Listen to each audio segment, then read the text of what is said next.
Tempat ibadah adalah aspek penting dalam implementasi kebebasan beragama. Setiap individu dan kelompok memiliki hak untuk mempraktikkan agama mereka sesuai keyakinan dan tradisi mereka.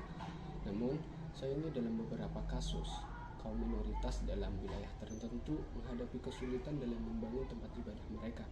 Hal ini dapat mengakibatkan pembatasan atau pelanggaran terhadap hak kebebasan beragama mereka, mengancam pluralisme dan toleransi dalam masyarakat. Pendahuluan. Kaum minoritas seringkali menghadapi tantangan dalam melaksanakan hak kebebasan beragama mereka.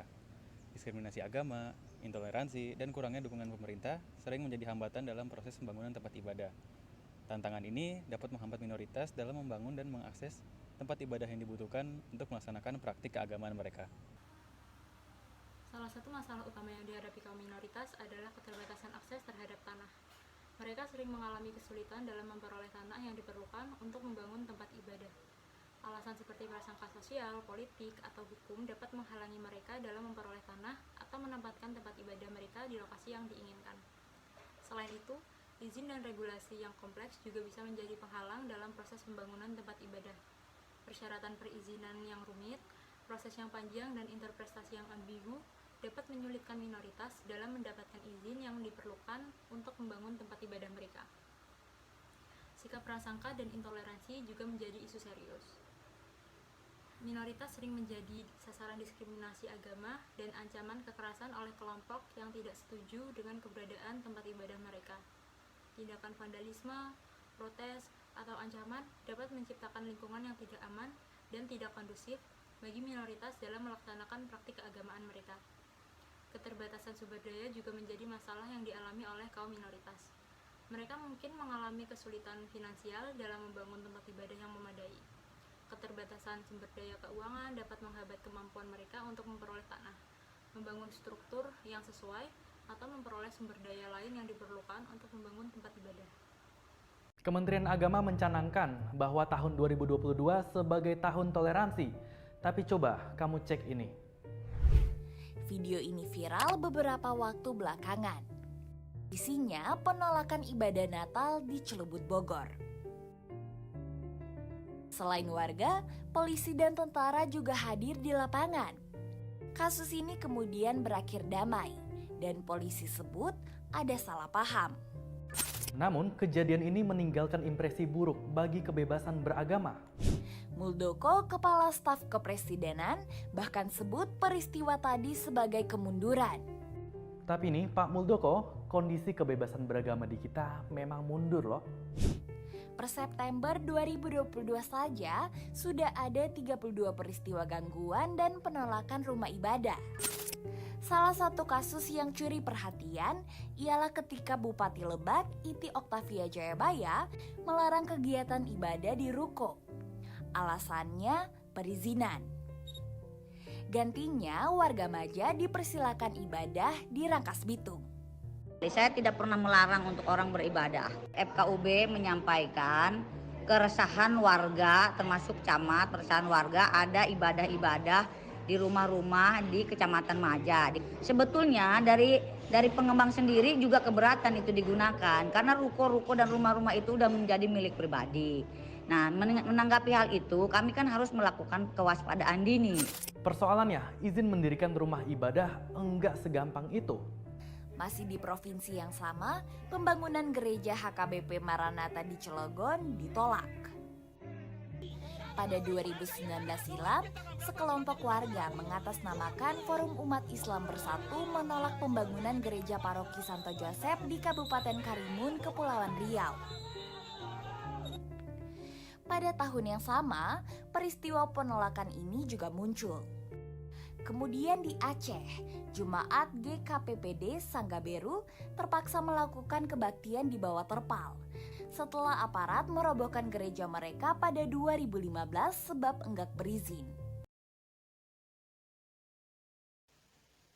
Merujuk kepada nilai-nilai dasar dan pedoman hidup bernegara yang ada di Indonesia, kami akan menyampaikan dengan tegas bahwasanya setiap individu memiliki hak asasi untuk beragama dan mempraktikkan keyakinannya tanpa diskriminasi atau hambatan sedikit pun. Pembangunan tempat ibadah bagi kaum minoritas adalah bagian integral dari hak ini dan harus diakui serta dihormati oleh masyarakat dan pemerintah. Budaya toleransi yang selama ini dipegang seharusnya dapat memberikan dampak positif terhadap kemaslahatan masyarakat, termasuk semua suku dan agama yang ada di dalamnya. Masyarakat yang inklusif dan toleran harus menerima keberagaman agama dan memberikan dukungan bagi minoritas dalam membangun tempat ibadah mereka. Menghargai perbedaan agama dan melindungi hak minoritas adalah penting untuk menciptakan harmoni sosial dan saling pengertian di dalam masyarakat. Oleh karena itu, terdapat beberapa solusi kredensial yang diharapkan dapat mengatasi isu serupa untuk masa yang akan datang. Di antaranya yang pertama itu perbaikan regulasi dan prosedur perizinan. Nah, pemerintah harus memastikan adanya proses perizinan yang transparan, cepat, dan adil untuk pembangunan tempat ibadah. Regulasi harus jelas, mudah dipahami, dan tidak memberikan kesan diskriminatif terhadap minoritas. Diperlukan pembaruan kebijakan yang memudahkan minoritas dalam memperoleh izin dan mengatasi hambatan administratif. Yang kedua itu perlindungan hukum.